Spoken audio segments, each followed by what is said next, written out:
Welcome to The Functional Esthetician, a podcast where skin health meets whole body wellness. I'm Samantha Dench, a licensed esthetician of 22 years, owner of Skin Deep Aesthetics, author, and a student of functional medicine. My mission is to help you see the bigger picture because healthy skin starts from within. In each episode, we'll explore the gut-skin axis, hormones, nutrition, skincare, and wellness tools you can use to transform your skin. Welcome back. Since this week is Halloween, we are doing a Halloween special because many of you will be eating a lot of candy this week. We all know that sugar is bad, but we still eat it anyways. Today you're going to learn about a process called glycation, which is caused from eating sugar. Please enjoy. It's the week of Halloween, which means our candy buckets are full. Who doesn't grab a few pieces of candy every day? And the next thing you know, you have to buy another bag for the trick-or-treaters. I used to love this time of year. For some weird reason, I had a thing for candy corn. And I would stand there and eat it by the handful, which looking back, that just sounds so gross. What does eating Halloween candy have to do with today's episode? We all know sugar is bad and that we shouldn't eat candy or sweets. And trust me, I get it. I used to be the girl that would justify eating sweets every day because I exercise and so I could have a piece or two, right? I actually had a candy stash that I would hide from my kids. Sugar does more damage than we realize. First, it's more addicting than cocaine.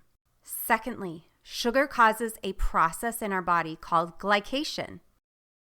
Glycation means the sugars bind to proteins in the body and break them down. This creates something called Advanced Glycation End Products, also known as AGEs.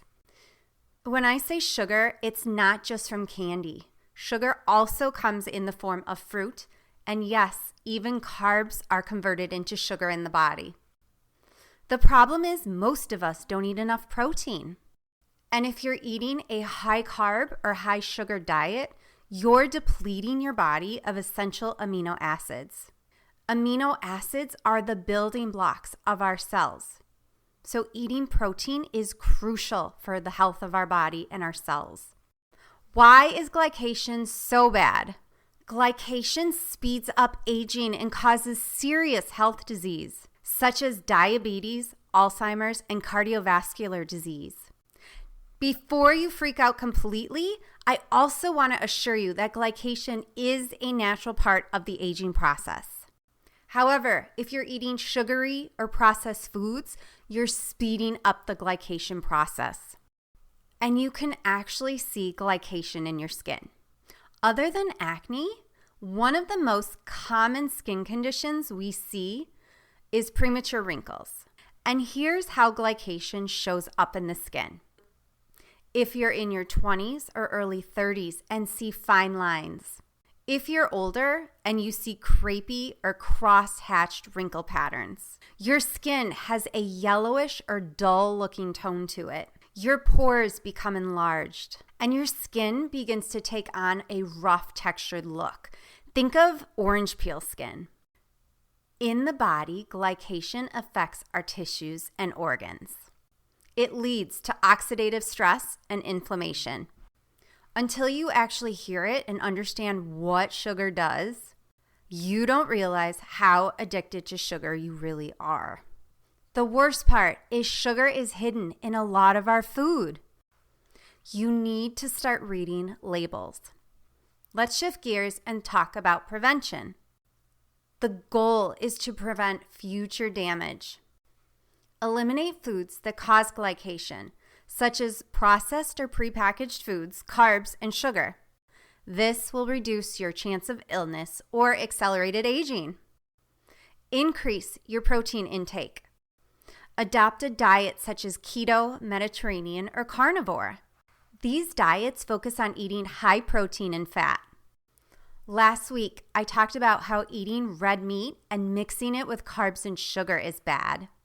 This is why experts will say that red meat is bad for our health. I'm going to share some information I found about red meat on PubMed. The link to that study is in the show notes. And if you haven't figured it out yet, I love to geek out over reading studies. Red meat is a complete protein. It contains all the essential and non-essential amino acids our body needs. Here are some other benefits of eating red meat. High in vitamin B12. High in iron, which is especially important for women. High in copper, zinc, and selenium. And last but not least, eating red meat supports a healthy gut microbiome. I can safely say that my gut started feeling better about a month after switching to the carnivore diet. I have a YouTube channel where I post skin, wellness, and podcast videos. The reason I'm bringing this up is because everyone always tells me I look young for my age. I dropped a link in the show notes if you want to check out my YouTube page and see for yourself. I'm 46 and have no wrinkles. I don't do injections and never plan to. I have been on the carnivore diet since December 2023, and I feel like this year is when I really noticed improvement with my skin. When I took control of my health in 2018, the diet part was easy. Getting rid of the sugar and the sugar cravings, that was extremely difficult for me. I can honestly say it took me a full year before the sugar cravings finally went away. As far back as I can remember, I have always had a strong sweet tooth. I used to love going to holidays and family parties because I always knew there was going to be tons of desserts. And growing up, going to both my grandma's houses was like a field day because they always had tons of sweets. And I couldn't wait to get there and eat some of those sweets and drink their pop, which is something I never had at home. I'm bringing this up because I've had my fair share of glycation and damage to my body over the years. So you would think I wouldn't look as young. But this brings me to my next point. Can you reverse glycation? If you Google that question, it says no. But I disagree. I'm seeing it in my own skin. When I turned 46, I was starting to notice fine lines popping up on my forehead. So I started doing daily gua sha and weekly microcurrent treatments in hopes that I was going to soften those lines. This has been a really stressful year. And I'm embarrassed to actually admit that it has been at least 6 months since I've done gua sha or microcurrent on myself. But yet, I don't see any new wrinkles. All I've really done is my simple, hydrating, anti-aging skincare routine and stuck to my carnivore diet. I believe you can reverse glycation and aging by changing your lifestyle and improving the way you eat. It might seem like a lot to make all of these changes at once, but be kind to yourself and start slowly. Like I mentioned earlier, we all know we shouldn't eat that Halloween candy, but how committed are you to really stop eating that candy?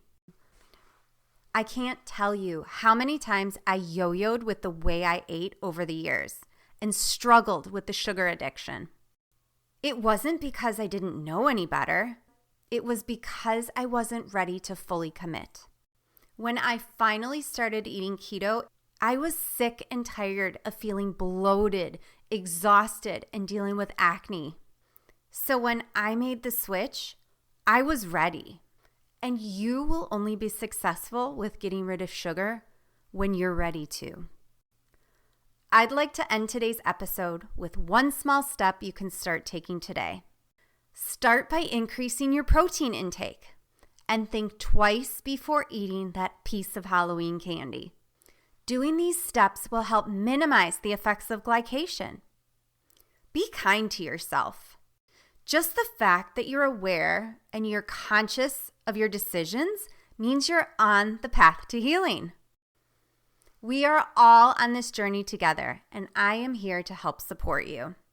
Sometimes it's a quick mindset shift, and other times it means starting and stopping before you fully commit.